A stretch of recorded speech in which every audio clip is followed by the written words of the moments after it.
Assalamualaikum warahmatullahi wabarakatuh. Perkenalkan, nama saya Boka Surya dengan NIM 031 akan menjelaskan apa itu tataran pragmatik. Oke, langsung saja. Yang pertama, tataran pragmatik.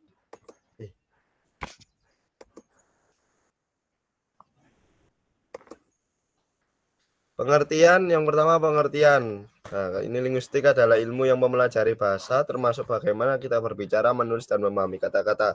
Lalu kita akan memahami yang pragmatik. Pragmatik adalah studi tentang makna yang disampaikan oleh seseorang yang sedang berbicara dan bagaimana makna itu dapat dipahami oleh orang yang mendengarkan. Jadi, intinya yaitu makna dapat dipahami antara pembicaraan oleh dua orang atau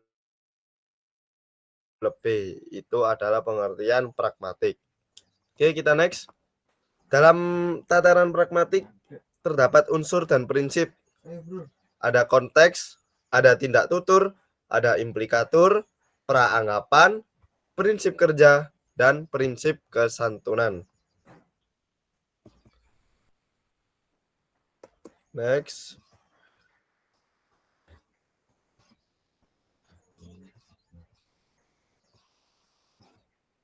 Konteks adalah situasi di sekitar percakapan yang membantu kita memahami makna kata-kata. Nah, ini termasuk tempat di mana kita berbicara, waktu kejadian, dan hubungan sosial antara yang berbicara dan yang mendengarkan. Misalnya, jika kamu bilang dingin di ruangan AC, berarti konteksnya berbeda dari bilang di luar rumah saat hujan. Tanpa konteks, kita tidak bisa salah paham maksud seseorang. Jadi, misal itu tadi contohnya, kata dingin dalam ruangan ber-AC dengan kita bilang dingin di luar ruangan.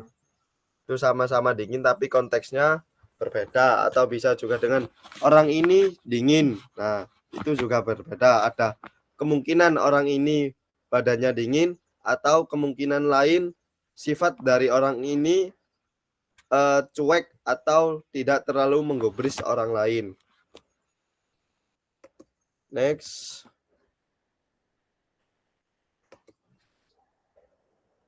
Yaitu tindak tutur. Nah, tindak tutur ini adalah cara kita menggunakan bahasa untuk melakukan sesuatu, bukan hanya berbicara. Nah, ada tindak lokusi yang berarti kata-kata harfiah yang diucapkan.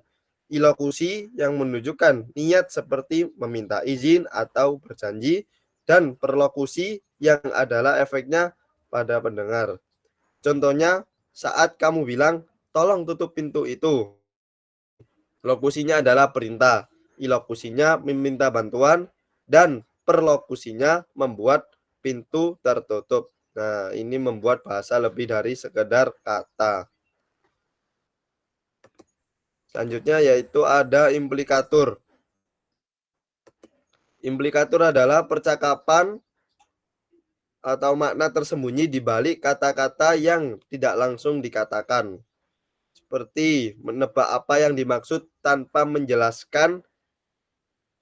tanpa penjelasan eksplisit. Misalnya, jika temanmu bilang, aku lapar saat jam makan siang, implikaturnya adalah dia ingin makan bersama. Nah, implikatur ini tergantung pada konteks agar tidak salah paham dalam obrolan sehari-hari, dan ini membuat percakapan lebih efisien. Contoh lain lagi, seperti ketika temanmu bertanya, mau bakso kah? Nah, itu secara tidak langsung teman kita sedang mengajak kita untuk makan bakso. Selanjutnya yaitu ada praanggapan. Praanggapan adalah hal-hal yang dianggap sudah diketahui oleh kedua pihak dalam percakapan, seperti asumsi dasar yang tidak perlu lagi dijelaskan. Contohnya, jika kamu bilang adikku yang kecil sakit, peranggapanmu adalah pendengar tahu kamu punya adik. Nah, peranggapan membantu percakapan berjalan lancar tanpa mengulang-ulang fakta. Tapi jika salah bisa bikin bingung.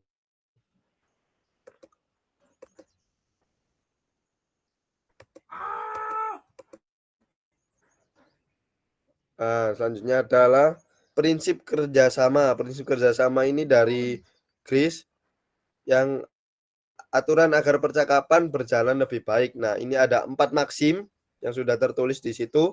Yang pertama ada kuantitas. Jadi informasi ini cukup dan jangan berlebihan. Lalu ada kualitas. Katakan yang benar. Jadi kualitas ini maksudnya sesuatu ini benar, nggak berbohong. Dan bisa dipertanggungjawabkan, itu kualitas. Lalu ada relevansi. Relevansi bicara yang penting. Dan cara. Cara ini jelas dan tidak membingungkan. Misalnya dari 4 ini saat ditanya di kamar mandi dengan nada bertanya, jawab langsung tanpa cerita panjang. Nah, ini membuat percakapan lebih efektif dan saling membantu. Prinsip kerjasama. Lalu ada prinsip kesantunan. Prinsip kesantunan dari Leeds.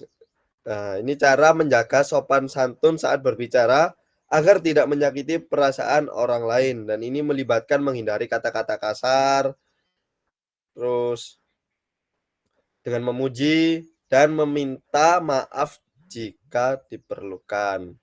Contohnya, alih-alih bilang, kamu itu bodoh. Mungkin katakan dengan cara lain, dengan bahasa yang lebih sopan dan pemilihan kata yang lebih santun.